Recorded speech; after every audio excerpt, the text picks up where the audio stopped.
Okay, last time I left off, I had plans for some of these parts, but I didn't say what.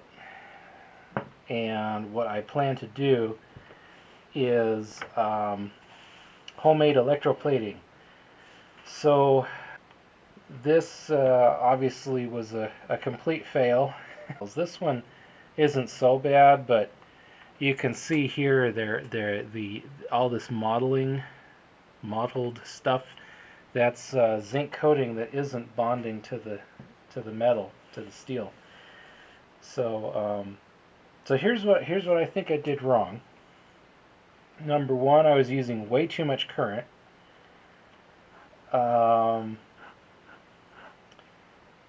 And number two, something I picked up a little while later is I was just running it at room temperature. Apparently, it works better if there's a little bit of heat involved. So after I figured some of that out, I actually electroplated this guy. You can see everywhere I wasn't able to clean up first, like inside the threads and underneath this lock washer, it's already rusted. But the places I was able to clean up, that actually plated real nice. You know, the head plated pretty good, except way down in there where I couldn't get to it, and the edge of the lock washer plated really nice, and it's not coming off.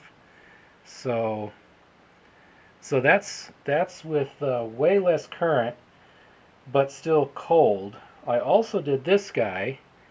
He turned dark for some reason. I'm not sure what happened there. Dark and kind of stripy. So I'm going to try to maybe polish that up a bit, but I don't know if that plated or not. I'm not sure what happened there. So the very last two things I did were at almost no current and a sort of a warmish hot solution. I don't know what temperature. I put it on a mug warmer on my desk until it was warm enough that steam was condensating on the top of the jar. So, but that did pretty good. And you can see, you know, all the threads. I couldn't get in there to clean any of that, and then this little bit around this little lock place here, those are rusting surface, you know, flash rusting, but the rest of it turned out pretty good. So I think I'm going to repeat that for this guy. This fellow, I found a replacement on eBay, so I've already ordered it. So this I'm going to give up on. Okay, well, I got a little basket of good stuff. I got a little box over there of stuff I won't be reusing. I've been filing and sanding this guy, removing the old crunchy material, and my plan is to replace it with new epoxy resin. So that's the plan. So it's a little thinner, but it's, you know, the inside actually is pristine. So it's only the outside that's gross. I've got parts all nice and cleaned up and painted. So is nice. Ooh, I missed a little bit right there. I can take care of that. These since they're brakes, they have to have different paint. So the paint I had happens to be kind of an orangish red. It's supposed to be red. It looks orange to me, but anyway, everything else is nice regular black. So okay, I gotta touch that up though. Apart from that, I am now just waiting on parts. One other thing, I thought I dropped something on the floor. It was probably just a piece of dirt or something, but when I was looking, I found this guy. Now, I didn't realize I even had one, but it came off the. I recognized it from the the rebuild kit for the master cylinder, and I recognize it from the technical diagrams, the blow-up diagrams. It's a cap of some sort. It goes on something, but I don't know what. Hey, you want to know what's something kind of stupid or funny or both or just stupid? I was I went ahead and put the non-etched screw in just for fun, and I noticed that for some reason this acid is smelling like enchiladas or something. I'm like, is that really what it smells like, or am I just hungry? And then it dawned on me, this is an old salsa bottle. So, so even though it's been through the dishwasher, it still smells like salsa, even with the chemicals in there. So anyway, it took me a second, and then when I realized what I was smelling, I just thought that was kind of funny. And anyway, all right, I got a few goodies in the mail. Let's see. I got my new really great circlip pliers here, and then I bet I've shown you this before, but I got a new diaphragm and a new diaphragm keeper, or whatever it's called. I got a rebuild kit for the brake for the cylinder, the lower part. I've got a new electric brake switch.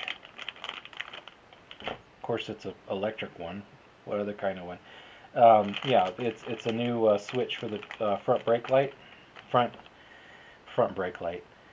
A new front switch for the brake light. Right, you know what I mean. Okay. So that is exciting. I'm really happy to have that. And then I've got a rebuild kit for the master cylinder here. And so I'm really happy to have that. So I was looking and looking. I've looked at blow-up diagrams and all that. I think after watching like another half dozen master cylinder rebuild videos, I'm thinking that the cap goes here. Does it? Bet you it does.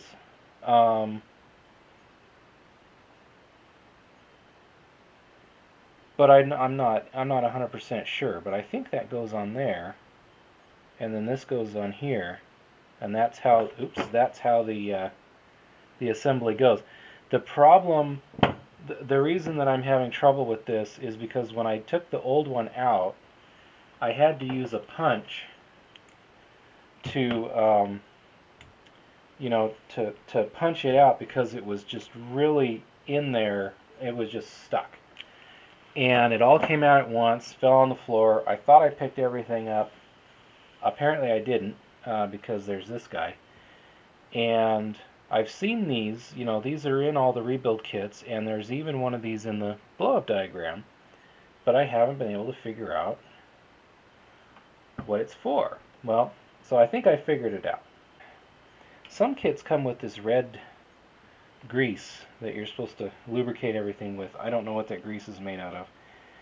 I was thinking of using, because there's rubber parts in here, I was thinking of using, where is it? Silicone grease, the same stuff I used on the carburetor O-rings and stuff, because it doesn't degrade rubber. But then I remember DOT 5 brake fluid is silicone based, and it doesn't get along with DOT 3 and 4. So now I'm not sure, maybe I need a special grease for putting together these brake parts, because they come into contact with, some of them come into contact with the brake fluid. So I'm not sure, I'm going to have to research that.